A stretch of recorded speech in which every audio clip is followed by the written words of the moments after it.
নারায়ণ রাম।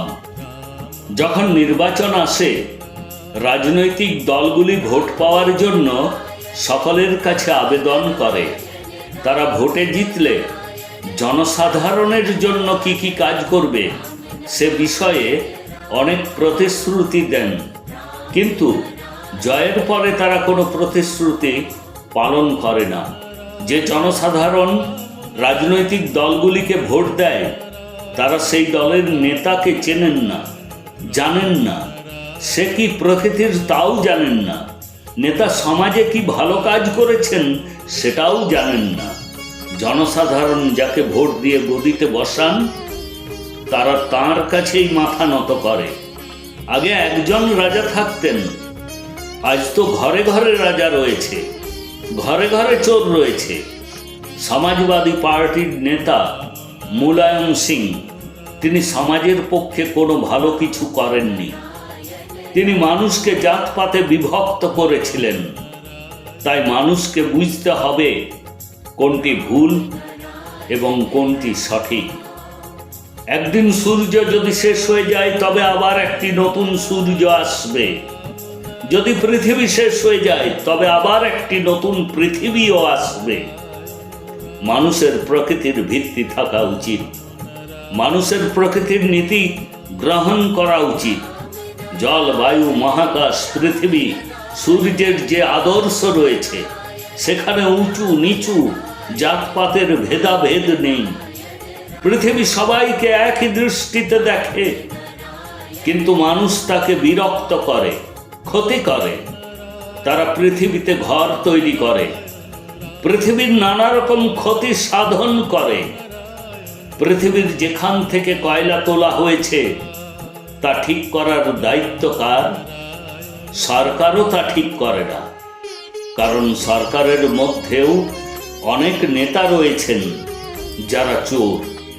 তারা কেবল গর্ত তৈরি করে এবং তা ভরাট করে না, যার কারণে শিশুরা এতে অনেক সময় পড়ে যায়।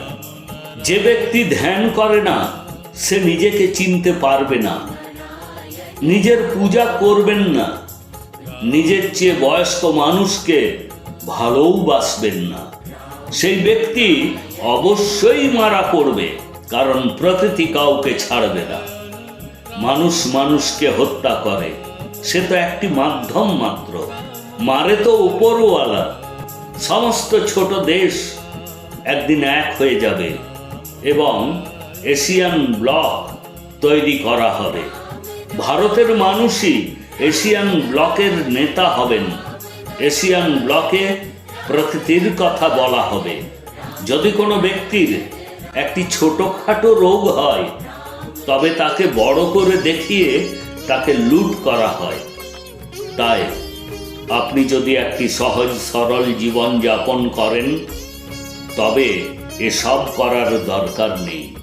তাই প্রকৃতিকে মেনে চলুন, বড় এবং বাচ্চাদের ভালোবাসা দিন, নিজেকেও ভালোবাসুন, বিবেককে মেনে চলুন। বিবেকই আপনার হৃদস্পন্দন চালায়। যদি স্কুলগুলিতে এইসব কথা না বলা হয় তবে সমস্ত কিছু মানুষকে তাদের বাড়ি থেকেই শুরু করা উচিত। আপনার বাচ্চাদের এসব বোঝাতে হবে, তাদেরকে ধ্যান সম্পর্কে বলতে হবে। সরকারকেও ধ্যান সম্পর্কে সাধারণ মানুষকে সচেতন করতে হবে। 1 ঘন্টা ধ্যান করলে শরীরে শক্তির সঞ্চার হয়, শব্দ শক্তি পাওয়া যায়। ধ্যান করার জন্য কোনো অর্থ লাগে না, মানুষকে শুধুমাত্র ধ্যান করতে হবে।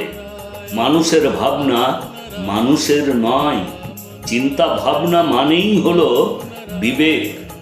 যদি কোনো ব্যক্তি কিছু কাজ করতে চান এবং তাতে যদি তার বিবেক বাধা না দেয় তবে সেই ব্যক্তির সেই কাজটি করা উচিত।